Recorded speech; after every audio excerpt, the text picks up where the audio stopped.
Good morning students. तो अभी तक आप लोग पीरियोडिक टेबल की काफ़ी प्रॉपर्टीज़ को स्टडी कर चुके हैं। एक बार मैं उसको रिवाइज करा देता हूँ फिर से। एटॉमिक साइज स्टडी हमको बस ये करना है कि उसको कहते किसको हैं वो चीज़, उस प्रॉपर्टी को की डेफिनेशन क्या है और वो ट्रेंड कैसे करती है। तो एटॉमिक साइज इधर को चलने पर हमेशा घटता है और ऐसे चलने पर बढ़ता है।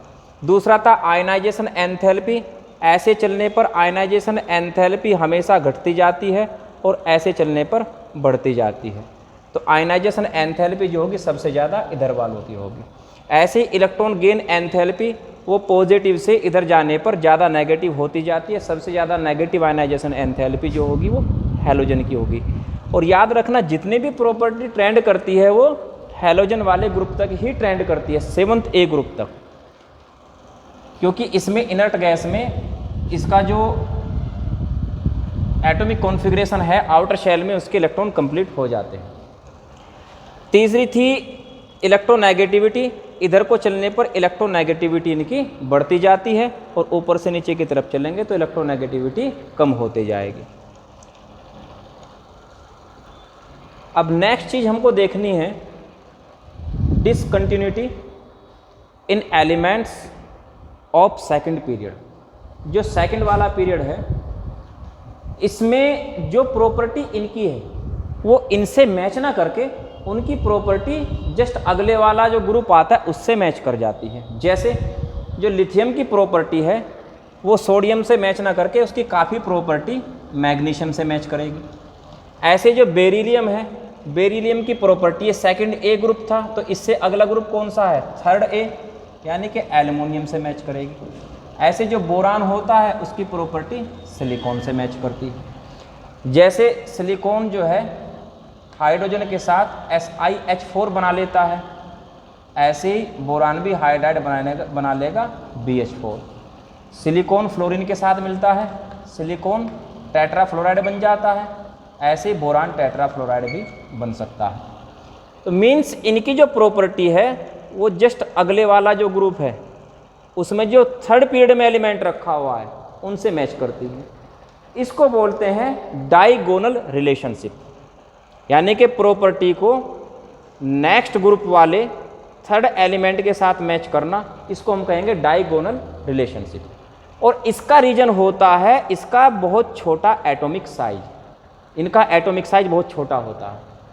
भाई बताया था आपको कि जब हम ऊपर से नीचे की तरफ चलते हैं तो साइज क्या होता है एटम का, बड़ा होने लगता है। मीन्स सबसे छोटा साइज किसका होगा, सबसे ऊपर वाले का। उसकी वजह से क्या होता है, इलेक्ट्रॉन डेंसिटी इनके पास सबसे ज़्यादा होती है साइज छोटा होने की वजह से। तो इनकी प्रॉपर्टी क्या होगा फिर, इनकी प्रॉपर्टी इनसे मैच ना करके, क्योंकि इसका साइज बढ़ जाता है, इसका साइज ज़्यादा छोटा है, तो इनसे मैच ना कर करके जो नेक्स्ट वाला एलिमेंट है उससे मैच करेगी। इसको आप ऐसे समझ सकते हैं जैसे यहाँ लिथियम है, लिथियम के एटॉमिक रेडियस, लिथियम का एटॉमिक साइज ये है। उसके बाद सोडियम आ जाता है तो एटॉमिक साइज क्या होगा, बढ़ेगा। तो नीचे की तरफ चलने पर क्या होता है, बढ़ता है, और इधर चलने पर क्या होगा, घटेगा। तो लिथियम से छोटा साइज किसका होगा, बेरिलियम का होगा। और जब नीचे की तरफ चलेंगे फिर वो साइज क्या होगा, फिर बढ़ेगा। तो दोनों का साइज कैसा होगा, लगभग सेम साइज आ जाएगा। और एटम का साइज सेम होने की वजह से उसकी जो आयनाइजेशन एंथैल्पी है, उसकी जो इलेक्ट्रॉन गेन एंथैल्पी है या इलेक्ट्रोनेगेटिविटी या पॉजिटिविटी है, उसमें क्या होगा, थोड़ी सिमिलरिटी आ जाएगी।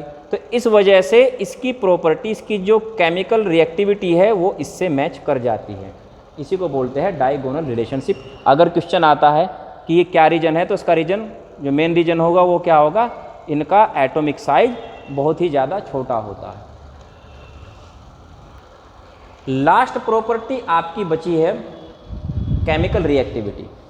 तो याद रखना जिसकी आयनाइजेशन एंथैल्पी या तो बहुत ज़्यादा हो या फिर बहुत कम हो उसकी रिएक्टिविटी ज़्यादा होगी। तो इनकी आयनाइजेशन एंथैल्पी क्या होती है, सबसे कम होती है, और इनकी आयनाइजेशन एंथैल्पी क्या होती है, सबसे ज़्यादा होती है। तो कौन ज़्यादा रिएक्टिव मिलेंगे, जो दोनों किनारों पर रखे हुए हैं पीरियोडिक टेबल के, इसको तो हम छोड़ देते हैं। तो ये वाले ज़्यादा रिएक्टिव हैं और उसके बाद ये वाले ज़्यादा रिएक्टिव हैं, यानी कि रिएक्टिविटी क्या होगा, ये ज़्यादा रिएक्टिव उससे कम रिएक्टिव, रिएक्टिविटी घटती जाएगी। और उसके बाद क्या होगा, रिएक्टिविटी फिर से बढ़ती चली जाएगी। इधर को चलने पर भी रिएक्टिविटी घटेगी और इधर को चलने पर भी रिएक्टिविटी घटेगी। तो रिएक्टिविटी सबसे ज़्यादा किसकी होगी, केमिकली कौन ज़्यादा रिएक्टिव होंगे? सबसे ज़्यादा है तो इधर से हैलोजन है या इधर से जो आपकी एल्कली मेटल है। उसके बाद इनसे कम रिएक्टिविटी किसकी होगी? ऑक्सीजन फैमिली की। उससे कम रिएक्टिविटी नाइट्रोजन फैमिली की। इसी तरह से सोडियम से कम रिएक्टिविटी किसकी होगी? एल्कली अर्थ मेटल की। उससे कम रिएक्टिविटी फिर इधर इनकी होती चली जाएगी। और जितने भी ट्रेंड होते हैं आपके, जो एटॉमिक साइज है, आयनाइजेशन एंथैल्पी है, ये सारे ट्रेंड यहाँ बिल्कुल सही चलेंगे और उसके बाद इधर जो आपका पी ब्लॉक है वहाँ सही चलते हैं, लेकिन यहाँ थोड़े से गड़बड़ हो जाते हैं।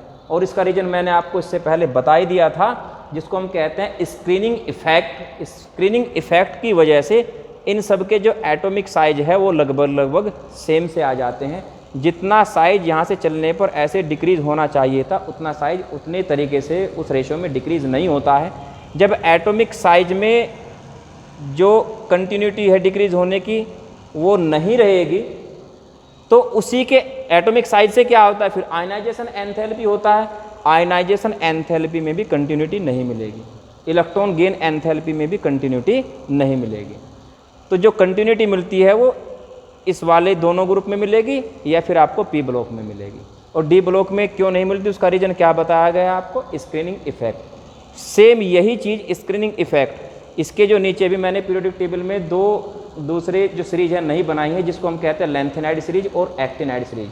ये वहाँ भी काम करती है, क्योंकि उसमें जो आउटर इलेक्ट्रॉन है वो किस ऑर्बिटल में जाता है? एफ ऑर्बिटल में। इसलिए उसको हम क्या कहते हैं? एफ ब्लॉक एलिमेंट्स जो नीचे रखे हुए थे 14 एलिमेंट, एक लैंथेनाइड सीरीज में और एक एक्टिनाइड सीरीज में।